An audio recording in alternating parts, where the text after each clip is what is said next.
السلام علیکم۔ اچھا، جب ہم جادو کا نام سنتے ہیں تو ذہن میں کیا آتا ہے؟ فلمیں، کہانیاں، ہے نا؟ لیکن کیا یہ صرف وہیں تک محدود ہے یا اس کی کوئی حقیقت بھی ہے؟ آج ہم اسی موضوع پر بات کریں گے۔ سحر یعنی جادو اسلام کی نظر میں کیا ہے؟ یہ ایک ایسا ٹاپک ہے جس پر بہت سی غلط فہمیاں بھی ہیں اور بہت سے سوالات بھی۔ تو پھر پہلا اور سب سے بڑا سوال تو یہی بنتا ہے کہ کیا جادو سچ میں ہوتا ہے یا یہ بس آپ جانتے ہیں ہاتھ کی صفائی اور نظر کا دھوکہ ہے؟ اسلام میں اس کا ایک بہت صاف اور واضح جواب موجود ہے۔ چلیں اسی جواب کو تلاش کرتے ہیں۔ تو سب سے پہلے یہ سمجھنا ضروری ہے کہ اسلام جب سحر کا لفظ استعمال کرتا ہے تو اس کا مطلب کیا ہوتا ہے۔ دیکھیں، اسلامی اصطلاح میں سحر کا مطلب صرف کوئی ٹرک یا نظر کا دھوکہ نہیں ہے۔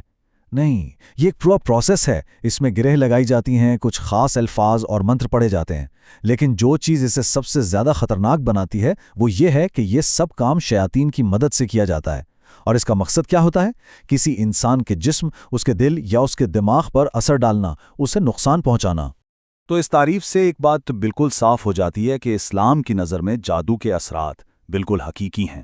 یہ کوئی خیالی چیز یا وہم نہیں ہے، بلکہ یہ اتنا سنگین ہو سکتا ہے کہ اس سے شدید بیماری ہو جائے، اور بعض اوقات تو یہ موت کی وجہ بھی بن سکتا ہے۔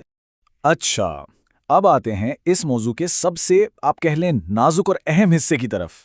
آخر اسلام میں جادو کو اتنا زیادہ سنگین کیوں سمجھا جاتا ہے؟ وجہ یہ ہے کہ اس کا تعلق اسلام کے سب سے بڑے گناہ کے ساتھ جڑتا ہے۔ دیکھیں، جادو کرنا سیدھا سیدھا اسلام کی جڑ یعنی توحید کے خلاف جاتا ہے۔ توحید کا مطلب کیا ہے؟ یہی کہ اللہ ایک ہے اور عبادت صرف اسی کی ہے۔ تو جب کوئی جادو کرتا ہے تو وہ شرک کا مرتکب ہوتا ہے۔ شرک یعنی اللہ کی ذات یا اس کی صفات میں کسی اور کو پارٹنر بنانا، اور اسلام میں شرک ایک ایسا گناہ ہے جس کی معافی نہیں۔ تو سوال یہ ہے کہ جادو شرک کیسے ہوا؟ اس کی دو بڑی وجوہات ہیں۔ پہلی، جادوگر اپنا کام کروانے کے لیے کس سے مدد مانگتا ہے؟ شیاطین سے، اور ان کی مدد حاصل کرنے کے لیے انہیں خوش کرنا پڑتا ہے۔ ان کے لیے ایسے کام کرنے پڑتے ہیں جو عبادت کے زمرے میں آتے ہیں، جو صرف اللہ کے لیے ہونے چاہیے۔ دوسری وجہ بھی بہت اہم ہے۔ جادوگر یہ دعویٰ کرتا ہے کہ وہ غیب کا علم جانتا ہے، مستقبل بتا سکتا ہے، چھپی ہوئی باتیں جانتا ہے، جبکہ یہ ایک ایسی چیز ہے جو صرف اور صرف اللہ کی صفت ہے۔ اور اس بارے میں قرآن پاک میں بالکل واضح آیت موجود ہے۔ اللہ تعالیٰ فرماتا ہے، کہہ دیجئے آسمانوں اور زمین میں جو کوئی بھی ہے اللہ کے سوا غیب کو نہیں جانتا۔ تو بات بالکل صاف ہے نا؟ جب کوئی یہ دعویٰ کرتا ہے کہ وہ غیب جانتا ہے تو وہ سیدھا سیدھا اللہ کی ایک خاص صفت میں خود کو شریک کر رہا ہوتا ہے۔ اور بات صرف یہیں ختم نہیں ہوتی۔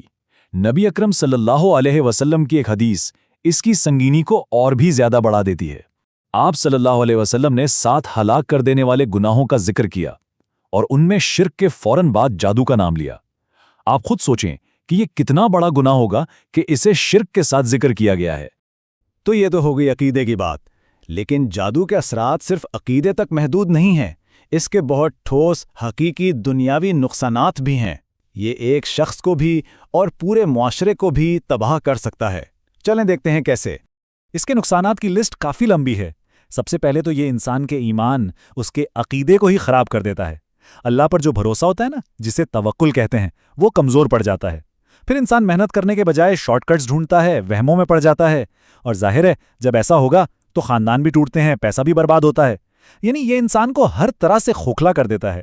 لیکن ان سب میں سے اگر ایک سب سے بڑا سماجی نقصان دیکھا جائے نا، تو وہ ہے خاندانوں کا ٹوٹنا۔ بہت دفعہ جادو کا استعمال ہی اس لیے ہوتا ہے کہ میاں بیوی کے درمیان جدائی ڈال دی جائے، ان میں نفرت پیدا کر دی جائے۔ جب یہ مقدس رشتے ٹوٹتے ہیں تو دراصل پورے معاشرے کی بنیاد ہل جاتی ہے۔ تو یہاں پر 2 بالکل الگ الگ سوچ اور راستے نظر آتے ہیں۔ ایک طرف ایک مومن ہے جس کا طریقہ کیا ہے؟ وہ محنت کرتا ہے، جو جائز وسیلے ہیں انہیں اپناتا ہے، اور پھر نتیجہ اللہ پر چھوڑ دیتا ہے۔ دوسری طرف وہ شخص ہے جو جادو کے چکر میں پڑ گیا ہے۔ وہ کوشش کرنا چھوڑ دیتا ہے، اللہ پر بھروسہ کرنے کے بجائے اپنی ساری امیدیں کسی جادوگر یا وہم سے لگا لیتا ہے۔ دونوں میں زمین آسمان کا فرق ہے۔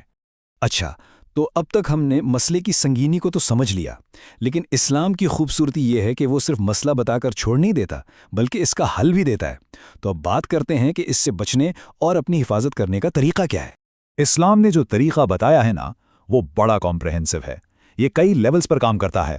سب سے پہلی اور بنیادی چیز ہے اپنا ایمان مضبوط کرنا، یہ یقین پختہ کرنا کہ نفع نقصان صرف اور صرف اللہ کے ہاتھ میں ہے۔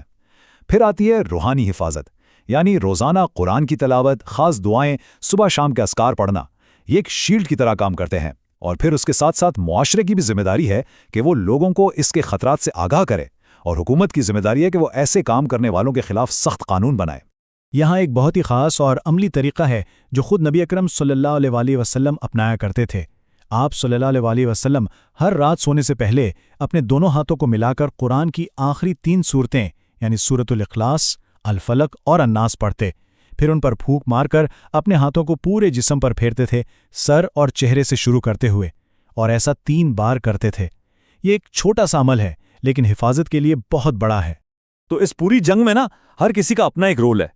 جو ہمارے دینی تعلیمی ادارے ہیں ان کا کام ہے لوگوں کو سمجھانا، انہیں بتانا کہ یہ کتنا خطرناک ہے اور ان جادوگروں سے دور رہنا ہے۔ اور جو حکومت ہے اس کا کام ہے قانون بنانا اور اس پر عمل کروانا تاکہ معاشرے کو ان لوگوں سے محفوظ رکھا جا سکے۔ یہ سب کی ملی جلی ذمہ داری ہے۔ آخر میں ایک بہت اہم سوال ہے جو ہم سب کو اپنے آپ سے پوچھنا چاہیے۔ ہم اسباب کی دنیا میں رہتے ہیں، بیمار ہوتے ہیں تو ڈاکٹر کے پاس جاتے ہیں، جو کہ بالکل صحیح ہے، لیکن اصل چیلنج یہ ہے کہ ہم عملی اقدامات کرنے اور اس یقین کے درمیان بیلنس کیسے قائم کریں کہ اصل شفا دینے والا اور ہر چیز کا اختیار رکھنے والا صرف اور صرف اللہ ہے۔ اسباب کو اپنانا اور توکل کو قائم رکھنا، اس نازک توازن کو اپنی زندگی میں کیسے لایا جائے، یہ ایک سوچنے والی بات ہے۔